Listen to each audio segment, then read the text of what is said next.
juga malu.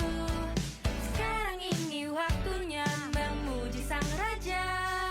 Rayakan kebaikannya, bersukacitalah. Mari kawan semua menari buat Tuhan. Tak perlu kamu ragu atau juga malu.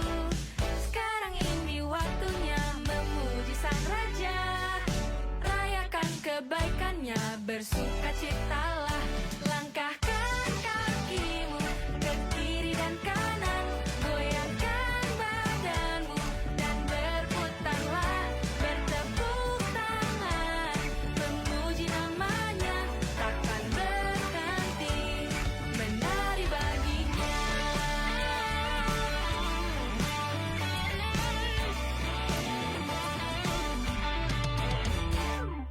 Mari kawan semua menari buat Tuhan. Tak perlu kamu ragu atau juga malu. Sekarang ini waktunya memuji Sang Raja. Rayakan kebaikannya, bersukacitalah. Langkahkan kakimu ke kiri dan kanan. Goyangkan badanmu dan berputarlah. Bertepuk tangan, memuji namanya. Takkan berhenti menari baginya. Langkahkan kakimu ke kiri dan kanan. Goyangkan badanmu dan berputarlah. Bertepuk tangan, memuji namanya. Takkan berhenti menari baginya. Percayalah pada janjinya, Dia setia akan kasihnya. Percayalah pada kuasanya, tinggikan namanya.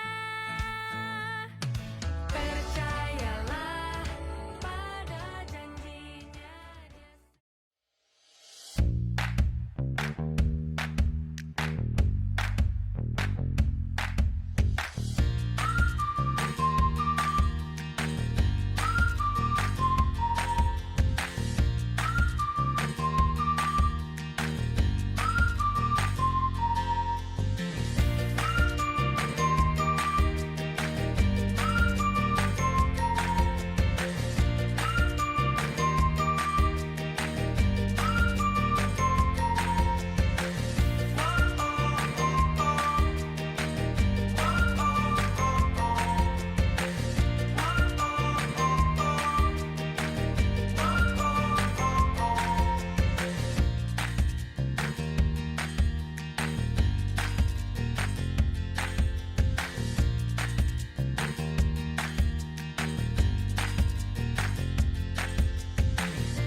Selamat datang ke ibadah dalam talian Faith Christian Center.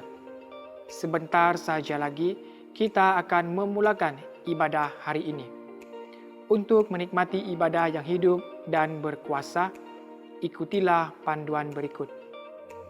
Siapkan hati Anda dengan minda yang benar, yaitu beribadah. Berpakaianlah seperti Anda beribadah di gereja. Elakkan daripada melakukan aktiviti lain sepanjang ibadah. Pastikan telefon anda dalam keadaan mode senyap. Bernyanyilah dengan suara kuat, bersukacitalah sambil bertepuk tangan dan mengangkat tangan semasa pujian dan penyembahan. Memberi respon terhadap firman Tuhan dengan mengatakan amin. Anda juga digalakkan untuk mencatat nota. Selamat beribadah. Shalom saudara-saudari, kita bersyukur kepada Tuhan karena sekali lagi kita dapat bertemu beribadah bersama-sama untuk minggu ini. Ini adalah bulan Disember. Bulan Disember adalah musim untuk kita menantikan Christmas. Amin. Maka itu mari kita bersemangat. Walaupun kita beribadah dalam talian, namun demikian semangat kita tidak pernah luntur. Amin. Mari kita berdiri bersama-sama.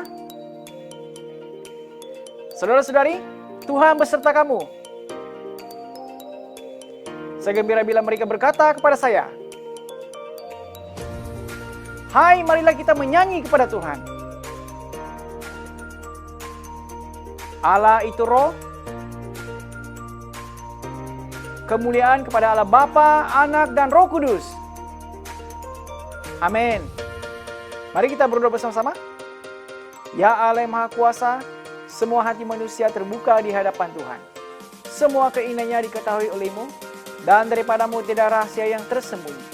Sucikanlah niat hati kami dengan ilham Roh Kudus-Mu, supaya kami boleh mengasihi-Mu dengan sempurna dan memuliakan nama-Mu yang kudus dengan selayaknya, melalui Yesus Kristus Tuhan kami. Amin. Haleluya, berikan kemuliaan bagi Tuhan kita. Sebab Dia layak ditinggikan, layak dimuliakan. Terpujilah nama Tuhan.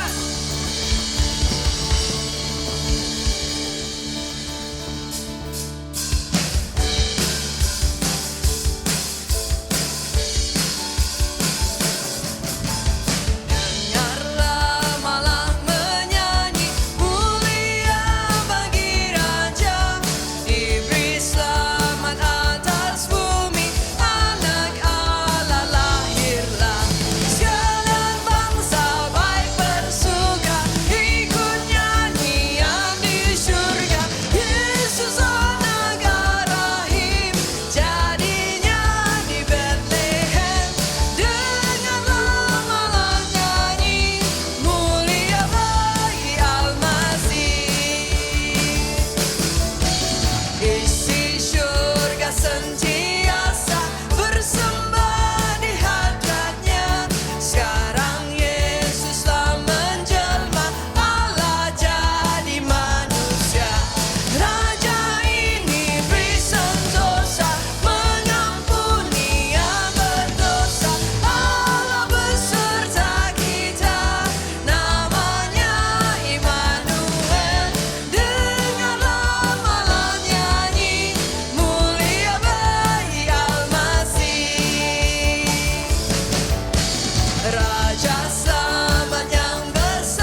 pemberi kehidupan, layak ditinggikan.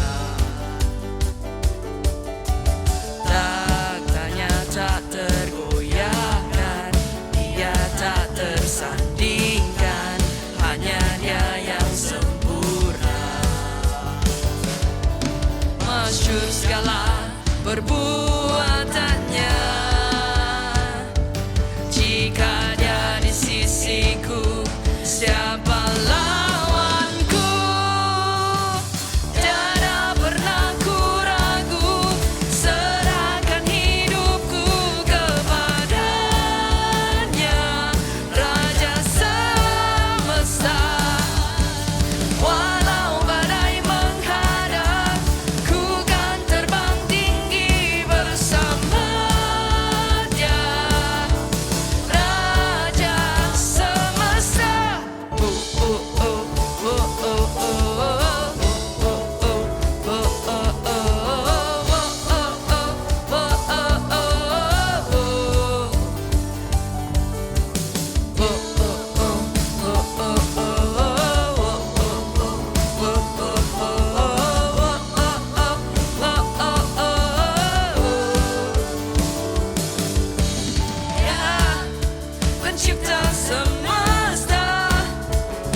Tuhan Yesus, kami mau menyerahkan musim Christmas ini kepada Engkau. Kami berdoa supaya semua kelompok sel yang ada di FCC, kami menggunakan kesempatan ini untuk mengongsikan kabar baik kepada komuniti kami, kepada komuniti yang ada di luar sana.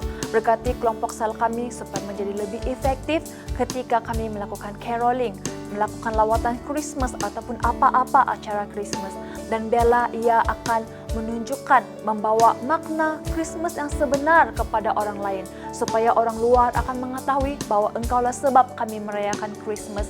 Engkau yang sudah datang kepada dunia untuk memberikan keselamatan dan pengharapan kepada kami. Tuhan, kami juga berdoa untuk gereja di seluruh dunia ini, seluruh gereja Tuhan, supaya kami ada kepekaan, kami ada belas kasihan, ada sikap yang peduli, bukan sahaja di kalangan-kalangan kami, tetapi juga kepada orang lain terhadap keperluan jasmani ataupun keperluan rohani. Kami ada tindakan, kami berdoa, kami pergi membantu, kami keluar menjangkau mereka Bapa untuk memenuhi keperluan mereka. Kami mau belajar untuk ikut perintah-Mu, yaitu untuk saling mengasihi di antara satu sama lain. Terima kasih Tuhan Yesus, kami panjatkan doa kami kepada Engkau. Hanya di dalam nama Tuhan Yesus Kristus kami berdoa dan bersyukur. Amin. Shalom semua, selamat datang ke ibadah dalam talian FCC. Kami sangat mengalu-alukan kepada semua jemaat Tuhan, baik jemaah FCC sendiri ataupun kawan-kawan baru serta pelawat. Mari kita saling bertegur sapa dengan chat ataupun type di dalam ruangan public chat kami. Haleluya. Kami juga menyambut kawan baru ataupun pelawat kami, sila imbas kod QR yang tertera di skrin Anda ataupun Anda boleh isikan keratan komunikasi kami dengan menekan Anda pertama kali beribadah di dalam ruangan public chat kami. Kami mahu mengenali Anda dan sekali lagi selamat datang semua. Sekarang adalah musim Adventus di mana kita akan mula mendengar ada lagu-lagu carol dinaikkan, ada hiasan Christmas, dan ada macam-macam lagi. Dan berita baik kepada semua jemaat Tuhan, kita juga akan mengadakan lawatan caroling secara dalam talian melalui aplikasi Zoom sepanjang bulan Desember ini. Oleh itu, kita semua haruslah mengenal pasti orang yang Anda mahu kongsikan tentang Yesus, penyelamat dunia, kemudian kongsikan kepada pemimpin sel Anda. Dan jika Anda ada sebarang pertanyaan, bolehlah merujuk kepada pemimpin sel Anda, atau jika Anda belum mempunyai kelompok sel, Anda boleh kemukakan pertanyaan Anda di ruangan public chat kami dan host kami akan melayani Anda. Kita teruskan ibadah kita dengan memberikan persembahan dan persepuluhan. Saya percaya Anda semua sudah pun menerima hadiah Christmas yang terbaik. Kan? Kasih kurnia, keselamatan, dan pengharapan yang sudah kita terima. Oleh itu jemaat Tuhan, saya mendorong kepada kita semua, marilah kita memberikan hidup kita, hati kita kepada Tuhan untuk melayani Dia. Untuk dipakai untuk kemuliaan namanya. Berikanlah hidupmu, hatimu yang sungguh-sungguh kepada Tuhan. Dalam Matius 6 ayat 21 berkata, kerana di mana hartamu terkumpul, disitulah hatimu tertumpu. Mari jemaat Tuhan, berilah dengan sukacita.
Jemaat Tuhan, mari kita berdoa bersama-sama untuk persembahan dan persepuluhan yang sudah kita berikan.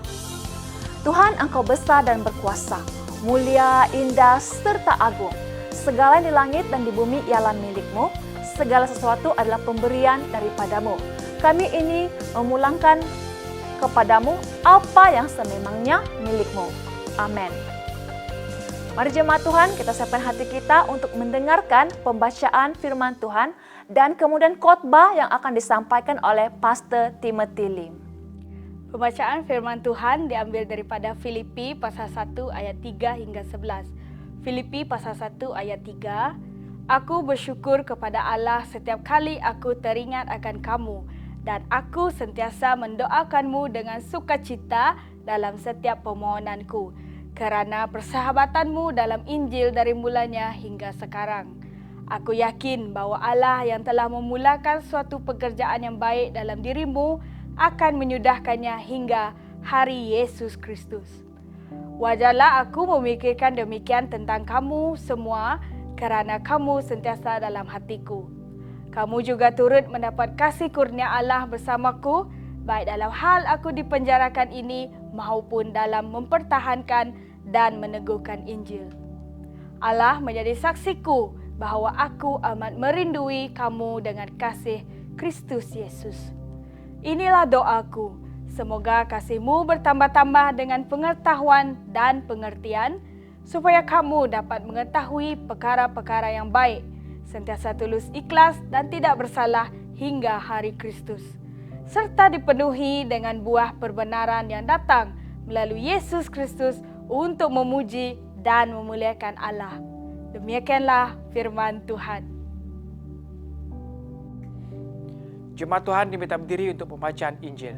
Injil Kudus dari Tuhan kita Yesus Kristus menurut Lukas pasal 1 ayat 5 hingga 38. Bersama kemuliaan kepadamu Tuhan Yesus. Lukas pasal 1 ayat yang kelima. Pada zaman Herodes Raja negeri Yudea, ada seorang imam bernama Zakaria daripada golongan Abia. Istrinya Elizabeth daripada keturunan Harun. Kedua-duanya orang yang benar di hadapan Allah dan mengikut segala perintah serta ketetapan Tuhan dengan sepenuhnya. Tetapi mereka tidak mempunyai anak kerana Elizabeth mandul dan kedua-duanya pun telah lanjut usia. Pada suatu hari Zakaria melaksanakan tugasnya sebagai imam di hadapan Allah menurut giliran golongannya bertugas. Mengikut peraturan keimaman, dia diundi masuk ke dalam bait suci Tuhan untuk membakar kemenyan. Orang ramai berhimpun di luar untuk beribadat sewaktu kemenyan dibakar. Lalu ternampak kepada Zakaria malaikat Tuhan berdiri di sebelah kanan mezbah tempat pembakar kemenyan itu. Hati Zakaria berdebar apabila melihatnya dan dia merasa amat takut. Tetapi malaikat itu berkata kepadanya, "Janganlah takut, hai Zakaria, kerana permohonanmu telah dikabulkan. Istrimu Elizabeth akan melahirkan seorang anak lelaki bagimu. Kamu hendaklah menamainya Yohanes. Kamu akan bergembira dan bersukacita apabila dia dilahirkan. Begitu juga ramai orang lain, karena dia akan menjadi mulia di mata Tuhan. Dia tidak akan minum air anggur atau minuman keras, kerana dia akan dipenuhi dengan Roh Kudus sejak dari rahim ibunya lagi. Dia akan mengembalikan ramai orang Israel kepada Tuhan, Allah mereka. Dan dia akan melangkah di hadapan Tuhan dengan roh dan kuasa Elia untuk mendamaikan hati bapa dengan anak dan mengembalikan orang ingkar kepada kebijaksanaan, orang yang benar, supaya menyediakan suatu kaum yang bersiap sedia bagi Tuhan." Zakaria berkata kepada malaikat itu, "Bagaimanakah aku dapat mengetahui perkara ini akan berlaku? Aku telah tua dan istriku pun telah lanjut usianya." Malaikat itu menjawab lagi, "Akulah Gabriel yang berdiri di hadirat Allah, telah diutuskan untuk menyampaikan berita baik ini kepadamu.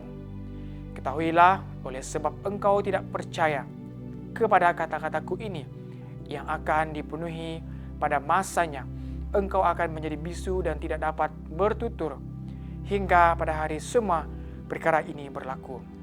Sementara itu orang yang berhimpun itu ternanti-nanti akan Zakaria. Mereka sangat hairan karena dia begitu lama di dalam bait suci. Apabila dia keluar, dia tidak dapat bertutur kepada mereka.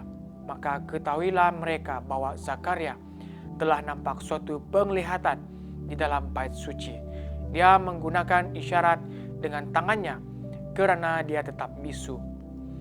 Setelah tamat masa perhikmatannya, Zakaria pulang ke rumahnya. Kemudian Elizabeth istrinya pun hamil, lalu dia mengisikan diri selama 5 bulan. Katanya, inilah perbuatan Tuhan bagiku. Pada hari-hari ini, dia telah berkenan menghapuskan aibku di hadapan orang. Dalam bulan yang ke-6, malaikat Gabriel diutus Allah ke Nazaret, sebuah kota di jajahan Galilea, kepada seorang anak dara yang telah bertunang dengan seorang lelaki yang bernama Yusuf daripada keturunan Raja Daud. Nama anak dara itu ialah Maria. Malaikat itu datang kepadanya lalu berkata, "Salam kepadamu yang amat diredai, Tuhan bersamamu." Hati Maria rusing mendengar kata-kata itu dan dia tertanya-tanya akan maksud salam tersebut. Seterusnya malaikat itu berkata kepadanya, "Janganlah takut, hai Maria, karena engkau telah diredai Allah. Engkau akan hamil dan melahirkan seorang anak lelaki. Engkau hendaklah menamainya Yesus. Dia akan menjadi mulia dan dia digelar anak Allah yang Maha Tinggi. Tuhan akan mengurniakan takhta Daud, nenek moyangnya itu kepadanya. Dia akan merajai keturunan Yakub selama-lamanya dan kerajaannya berkekalan." Lalu Maria berkata kepada malaikat itu, "Bagaimanakah perkara ini dapat berlaku sedangkan aku masih dara?" Malaikat itu menjawab, "Roh Kudus akan turun ke atasmu dan kuasa Allah yang Maha Tinggi akan menaungimu. Oleh itu, anak suci yang akan dilahirkan akan digelar anak Allah." Tambahan pula, saudaramu Elizabeth yang dahulu dikatakan mandul pun telah hamil 6 bulan, walaupun dia sudah tua. Sebabnya bagi Allah tidak ada yang mustahil. Maria berkata, "Aku ini hamba Tuhan, semoga terjadilah kepadaku seperti yang engkau katakan itu." Lalu malaikat pun meninggalkannya. Inilah Injil Kristus.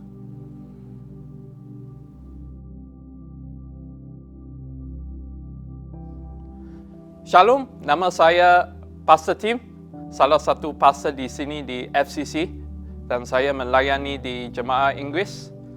Saya sudah lama tidak berkhotbah di Kebaktian BRM, jadi saya bersyukur kepada Tuhan untuk peluang ini untuk membawa firman Tuhan kepada Jemaah BRM. Jadi mari kita bermula dengan doa. Ya Bapa di syurga, bukakanlah hati kami untuk memahami firman-Mu. Di mana kami berada, kami berdoa, Roh Kudus akan bekerja di kalangan kami. Kami serahkan masa ini ke dalam tangan Tuhan. Dalam nama Yesus kami berdoa. Amin. Ya, saya pasti dalam masa 2 tahun ini, kehidupan kita ada baik, ada yang tidak baik, atas dan bawah. Dan tahun lepas ada satu cerita yang menular di Facebook. Cerita ini tentang seorang wanita yang mendedahkan bahawa dia sangat tertekan kerana bil elektriknya sangat tinggi. Walaupun dia sudah berusaha untuk meminimumkan penggunaan elektrik dia. Dia rasa sangat pelik, bil elektriknya sampai RM700 atau sampai RM800 setiap bulan. Wow, bayangkanlah bil elektrik kamu sampai jumlah itu.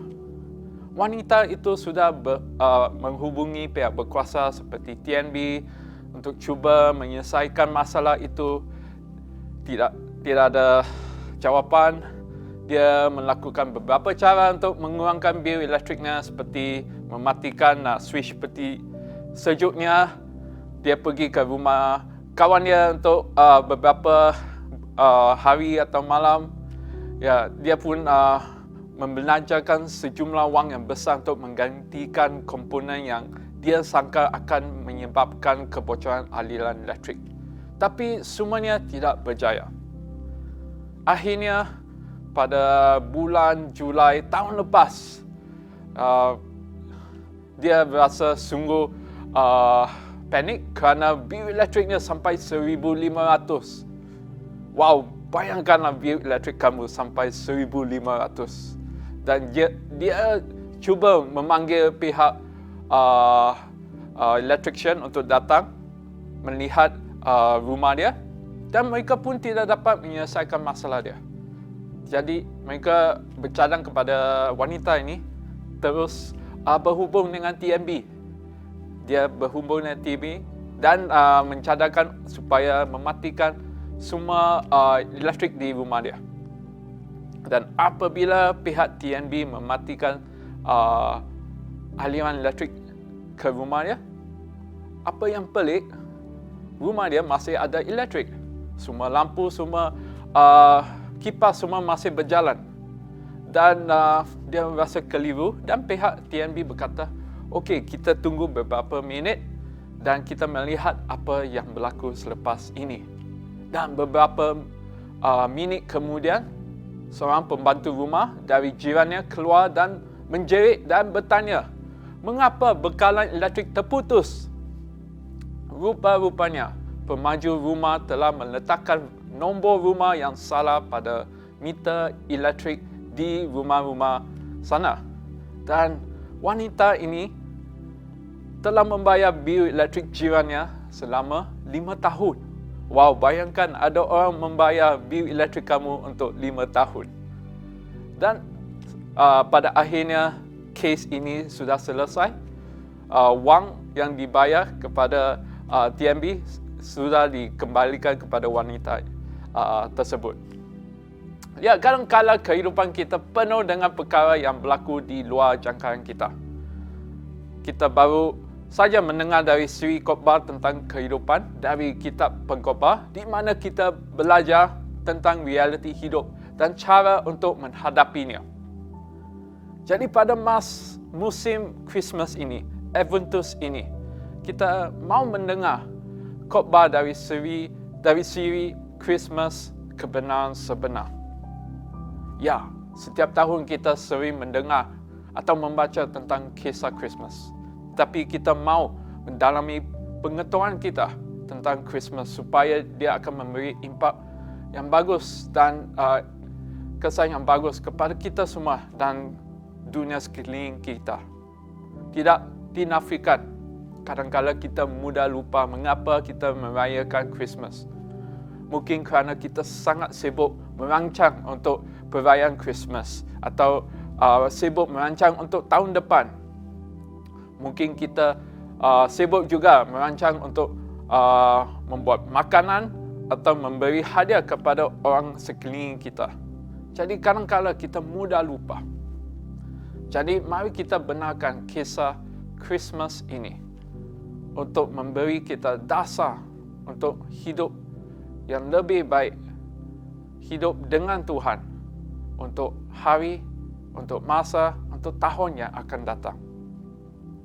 Terlebih dahulu, kita perlu tahu apakah itu kasih kurnia. Mungkin sekarang kita semua di sana, kita faham apa itu kasih kurnia. Jadi kasih kurnia sering dikaitkan dengan sesuatu yang kita terima walaupun kita tidak layak menerimanya. Kasih kurnia adalah konsep yang paling penting dalam Alkitab dan kepercayaan kita sebagai orang Kristian. Ia diungkapkan dengan sangat jelas dengan janji-janji Tuhan yang ditulis dalam Injil dan Alkitab dan menjadi realiti melalui Yesus Kristus. Mari kita melihat di bagian Injil di mana kasih kurnia Tuhan sedang bekerja. Dan fokus hari ini adalah di Injil Lukas. Lukas ialah salah satu Injil yang menghubungkan kehidupan Yohanes dan Yesus dengan cara yang intim. Kerana ibu-ibu mereka, Elizabeth dan Maria, adalah bersaudara. Jadi mari kita melihat bagaimana kasih kurnia Tuhan sedang bekerja di kalangan mereka dan bagaimana kisah mereka dapat memberi impak dan pengajaran kepada kita semua. Pertama, mari kita melihat kasih kurnia Tuhan yang bekerja di kalangan Elizabeth dan suaminya. Kita mendengar kisah mereka, dua pria pribadi ini, mereka mengalami pengelutan dalam menghadapi realiti di mana mereka mahu anak. Apabila suami Elizabeth diberitahu oleh malaikat Gabriel bahawa mereka akan mendapat cahaya mata, suami Elizabeth tidak percaya. Dan kerana itu, dia menjadi bisu sampai anak mereka dilahirkan. Di ayat 24-25, kita diberitahu bahawa Elizabeth mengasihkan diri selama 5 bulan kerana dia berasa malu untuk akan kehalimannya sebagai wanita yang lanjut usia. Namun, kasih kurnia Tuhan tetap ditunjukkan kepada mereka. Walaupun usia mereka sudah lanjut, Tuhan menjawab doa mereka. Walaupun mereka tidak percaya, Tuhan masih menunjukkan kasih kurnia-Nya kepada mereka. Sehingga mereka dinobatkan anak mereka yang dinamakan Yohanes menjadi seperti Nabi Ilyas yang ditulis di ayat 16 dan 17, di mana dia akan mengembalikan ramai orang Israel kepada Tuhan Allah mereka. Apabila kita diuji atau sedang menunggu, atau kita merasa kita tiada harapan, adakah kita masih dapat melihat kasih kurnia Tuhan dalam kehidupan kita? Apabila masa PKP atau MCO bermula tahun lepas, mungkin kebanyakan orang, termasuk saya, ingat, okeylah, 2 minggu boleh tahan. Tapi selepas 2 minggu, menjadi 2 minggu lagi. Dan selepas 2 minggu itu, tambah 2 minggu lagi, sampai 2 bulan. Selepas 2 bulan, okey, boleh keluar. Tapi tidak masih dapat pergi ke gereja. Walaupun dapat keluar pun, kita rasa tidak biasa kerana semua perlu ada social distance, pakai mask dan ada SOP dan semua itu. Dan beberapa bulan kemudian, boleh datang gereja. Tetapi beberapa minggu kemudian juga MCO berlaku lagi. Lockdown lagi. Jadi kita selalu tunggu sampai kita sering bertanya bila ini akan berakhir. Beberapa hari yang lalu saya ada berbual dengan seorang budak dan saya tanya, apa yang saya boleh doa untuk kamu? Dan jawapannya, budak itu dia berkata, tolong doa untuk COVID ini dihapuskan supaya saya boleh keluar untuk bermain dengan kawan saya di sekolah dan di gereja dan boleh pergi shopping dan semua itu. Ya, walaupun kita sedang menunggu, adakah kita masih dapat merasai kasih kurnia Tuhan? Walaupun kita penat, walaupun kita kecewa, adakah kita masih mempercayai bahawa Tuhan sedang bekerja di kehidupan kita? Jadi, jangan kita patah semangat, tapi percaya kepada Tuhan. Walau apa pun yang berlaku, kerana kasih kurnia-Nya diberikan kepada kita semua. Jadi, dari kisah Elizabeth dengan suaminya, mari kita melihat kisah Maria dan suaminya juga, di mana kasih kurnia Tuhan juga bekerja. Jadi malaikat Gabriel datang kepada Maria, berkata, ya, kamu ya Tuhan sudah berkat kamu, Tuhan bersama kamu.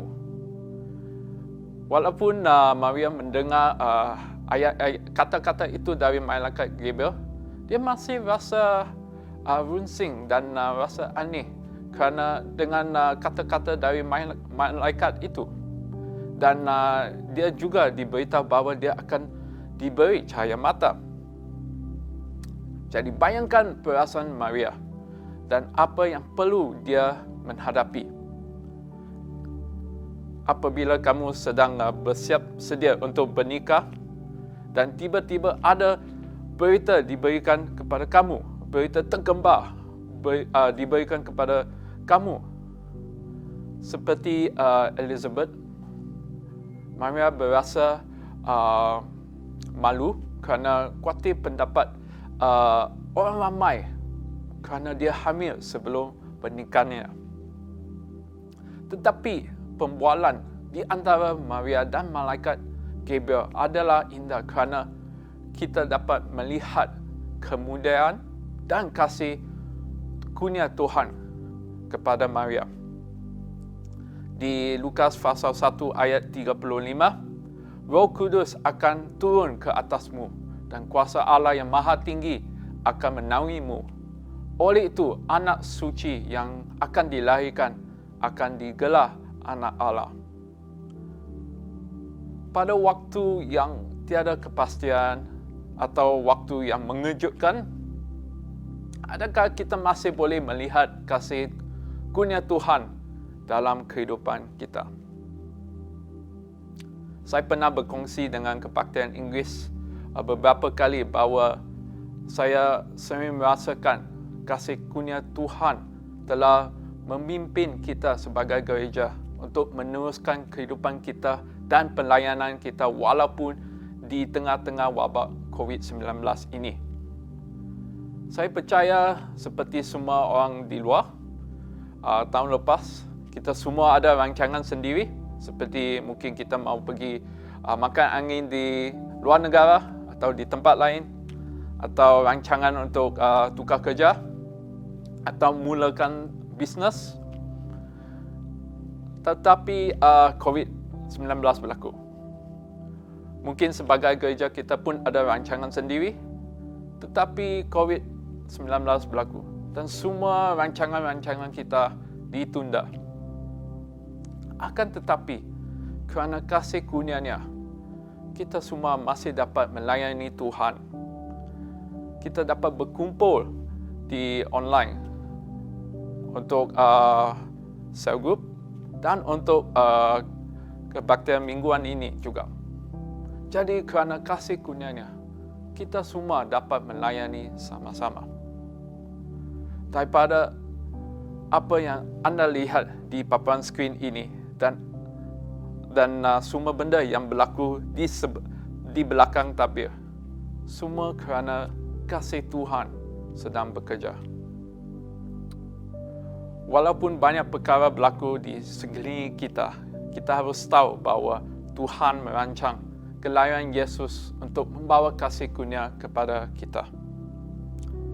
Apabila kita membawa bersama kisah Elizabeth dan kisah Maria, kita dapat melihat satu message untuk kita semua.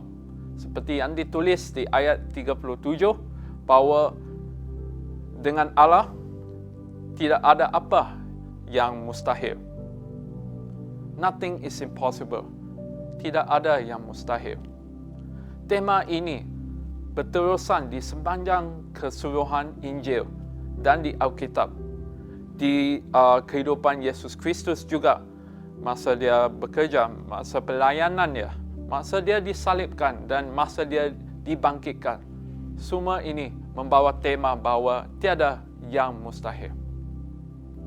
Nama Yesus membawa maksud yang penting dan khusus kepada orang-orang Israel dan juga kepada kita, kerana dalam bahasa Ibrani dia bermaksud penyelamat dan dia membawa janji dari Tuhan untuk menyelamatkan kita sebagai umat-Nya.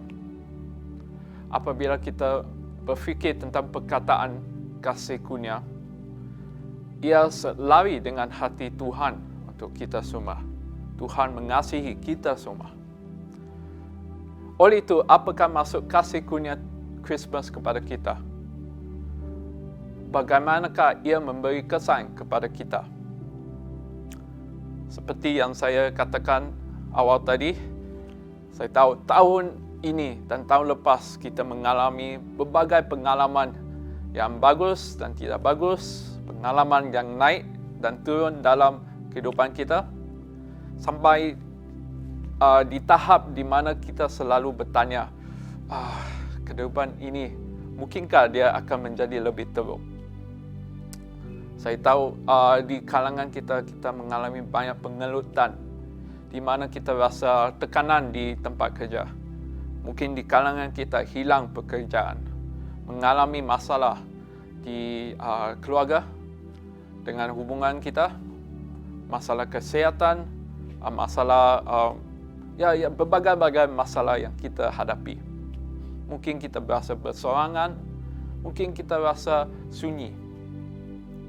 Akan tetapi, apabila kita berkumpul bersama-sama sebagai keluarga, kelompok sel dan gereja, saya percaya kita semua akan merasai kasih kurnia Tuhan yang mencukupi untuk kita semua. Kita merayakan berkat Tuhan bersama-sama apabila kita datang bersama.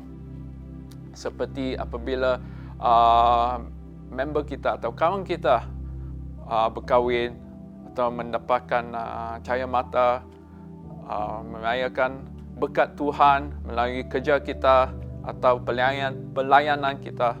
Semua ini apabila kita datang bersama, kita tahu kasih kurnia Tuhan sedang bekerja di kalangan kita.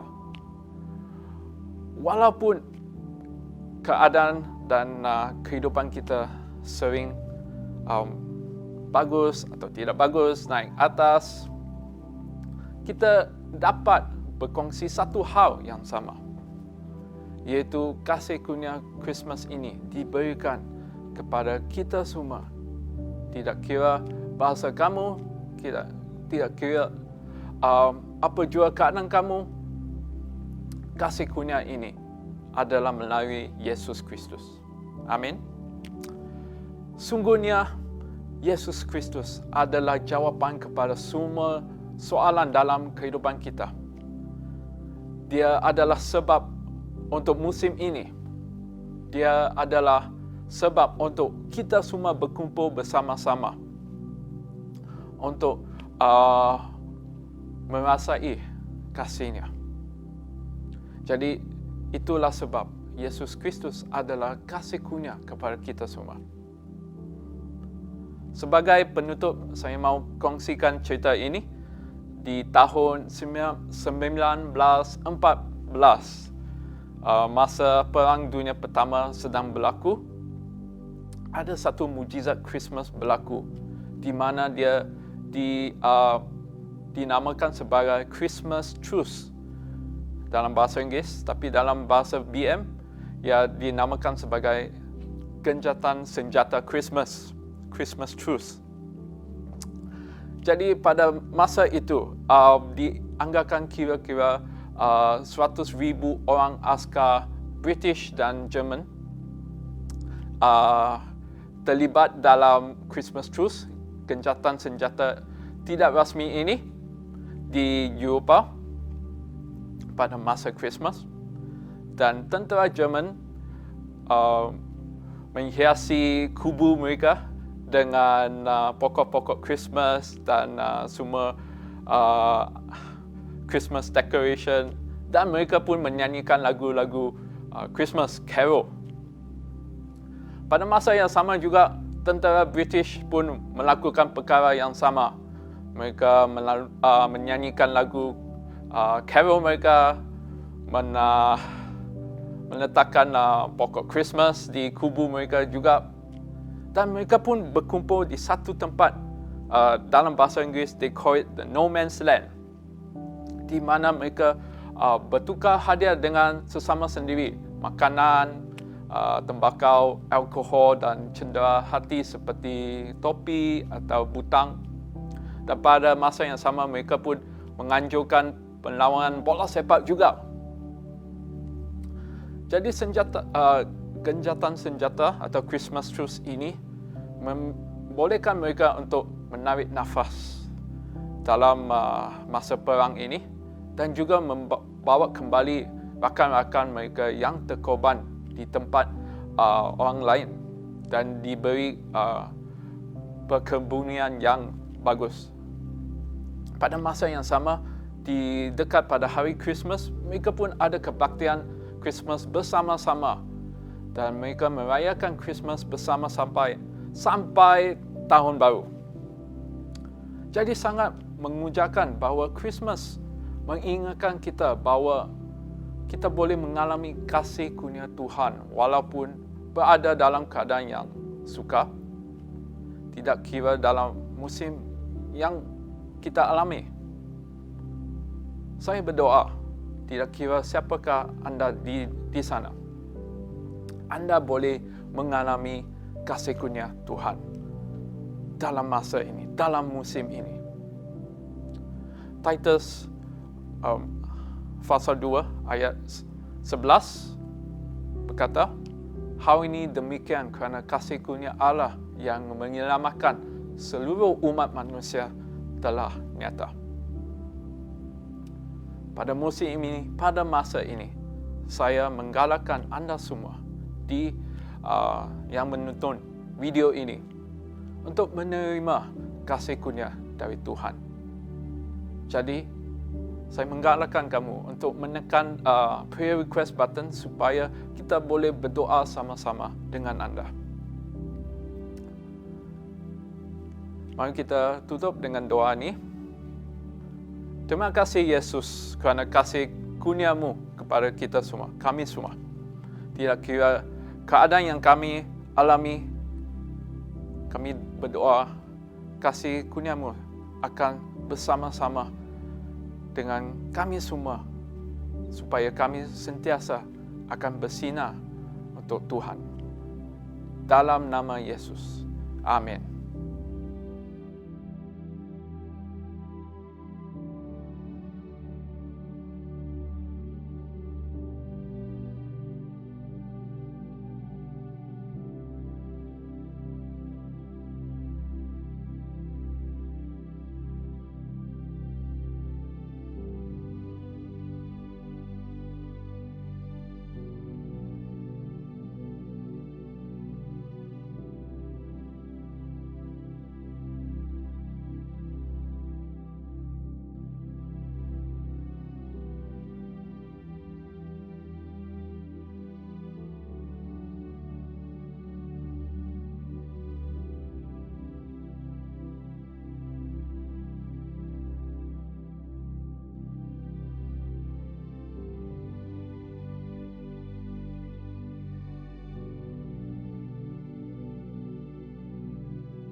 Haleluya. Saya percaya saudara-saudari diberkati dengan firman Tuhan disampaikan oleh Pastor Tim sebentar tadi.